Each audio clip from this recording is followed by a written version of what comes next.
problem. We want to talk about problem teens. Problem teens, trouble teens. Trouble teens, Yeah. teens that get in trouble, teens that are troubled. The understanding of teens. We want to try to address that problem this week. So hold on, we're about to go. First, let me make a correction. Last week, I stated that if the kids of this generation are our future, then we had a bleak future. But encouragingly, to make a lie out of me, something happened. Very encouraging. Very, very uplifting. I was at the service station, fell in my truck. Tried to step over the hose, and I tripped. And before I could hit the ground, 3 young men were standing there, willing to assist me, asking me, "Sir, are you all right? Is there anything we can do? Do you need some help?" And I was just encouraged to see Never know. that I was just encouraged to see that we do have some young men. So you our stood future. corrected. I stood corrected Yeah. immediately. Yeah. And I'm here to say that. Thank you, young men. Keep up the good work. And I'm sure there's other people that can share things that the teens have done for them, like opening the doors for older ladies and younger ladies, helping people with the groceries at the store, at just to be nice, being obedient to the fathers and mothers, caring for their sisters and brothers. Yeah. I send a shout out to all you young men that are taking your hero status to heart. Thank you. All right. Now, All right. we're going to talk about problem teens. Yes. And, okay, what really brought about this discussion was last week with the hero status, and we both like to watch the show like Scared Straight and all of those shows. Mm-hmm. And just from seeing, day-to-day life and people that we know with teenagers and things like that. I think a lot of people get it misconstrued with teenagers, like they automatically are just like, oh, that's just, that's a bad kid, or what are the parents doing, or, what are they doing at the schools, or this, and that. But it's a lot more that goes into that, like nowadays. Right. Peer pressure Right. is definitely one. Right. Society, the way that the itself. Media, depicts like, it's okay Impressionable. right, it's okay to be, a thugged out, or be a gangster, or, it's okay to disrespect women. I mean, it's true. The way Right. that it's depicted. So that's all our young people are seeing. So when we're trying to tell them something else, they're looking at us like, that's not what I know. What they said on the TV. Right. That's not what. But let's not blame the TV. No, we can't blame and other people and lives of other people on everything. Let's put some of the blame where it belongs. Parents. Problem teens didn't just get that way. It didn't happen overnight. It didn't happen overnight. No, it didn't. It started at some time early in life. Little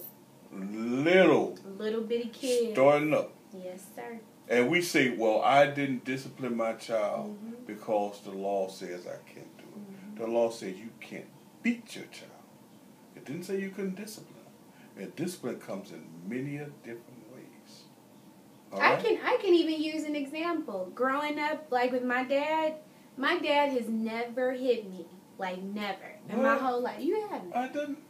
I don't remember. Well, don't make me start now. Anyway. But I remember, like, if I had done anything, or if my mom was like, I'm going to tell your dad, I would automatically get like, oh, man. Because my dad is the type of person, he can talk to you.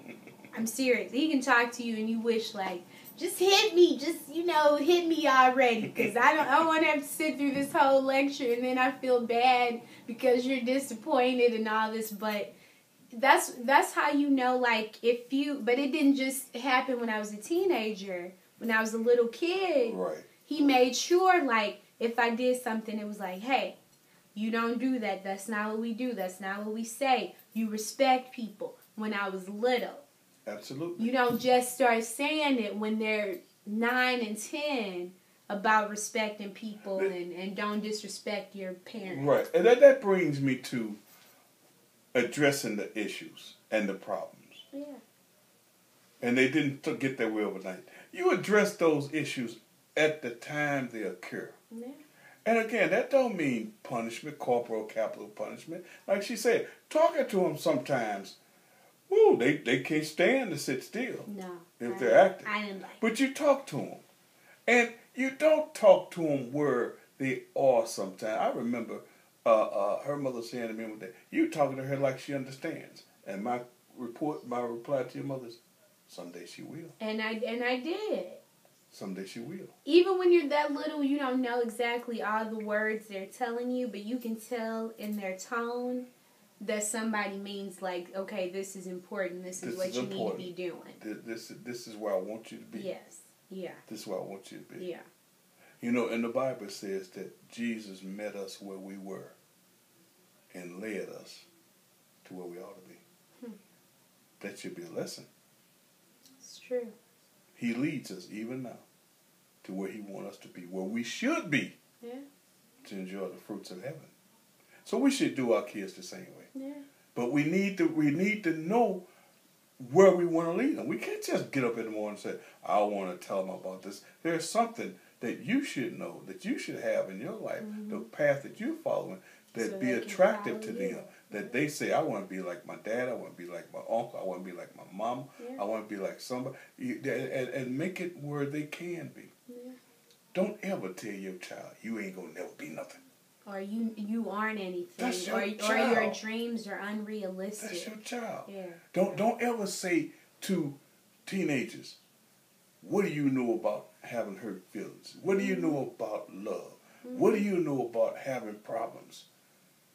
They have problems of their own at that time that may be insurmountable to them, and they are very important. It may not be the same problem that we have. Right. They're not working to support the family. They're not trying to keep the car running. Right. They're not trying to pay all the bills, but they have their problems. Be a caring parent. Yeah. Listen to your kids. My mom told me one time, she even said that her father told her, like, there is no book on parenting. And she said she got in when she was a teenager, she told my grandfather, like, you're so hard on me. I've never been a teenager before. I don't know what I'm supposed to do. And my grandfather told her, you know what? I've never been a parent before of a teenager. So, I mean, I understand it's hard. It doesn't come with a book. But as being a parent and as being their guide, and they aren't always going to want to hear what you have to say. They're not always going to want to do what you want them to do. But it is up to you, the parent, the aunts, uncles, grandparents, whoever you are. It is really up to you to always be there to show them, like, this is what you should be doing. And I know sometimes you think like they're not paying attention to you because they're teenagers. Because a lot of things that you guys told me when I was a teenager, I didn't want to hear that. And now that I'm older, I still remember that stuff, though. But that's the thing. It's important to me. That's the thing. Again, the Bible says, lead them in the path that they should follow. We led you by telling you. Yeah. You didn't understand then, but you have the knowledge of what we were speaking of then, now. Right. And you understand now. Right. You had the word in you that when it happened, you could reflect back to it and say, this is what they meant. Mm-hmm. Now I understand. Now I get and you it. can build on that knowledge. That's the whole thing. Yeah. I never understood everything that my parents would say. Let's take something simple. When I was coming along, getting a high school education was very important to the parents at that time. And they would say to us, boy, if you want to do something in life, you better get a high school education. Mm-hmm. You can't do anything without a high school education. Because most of them didn't have one. They didn't have one. Yeah. And they knew how important education was. They felt that held them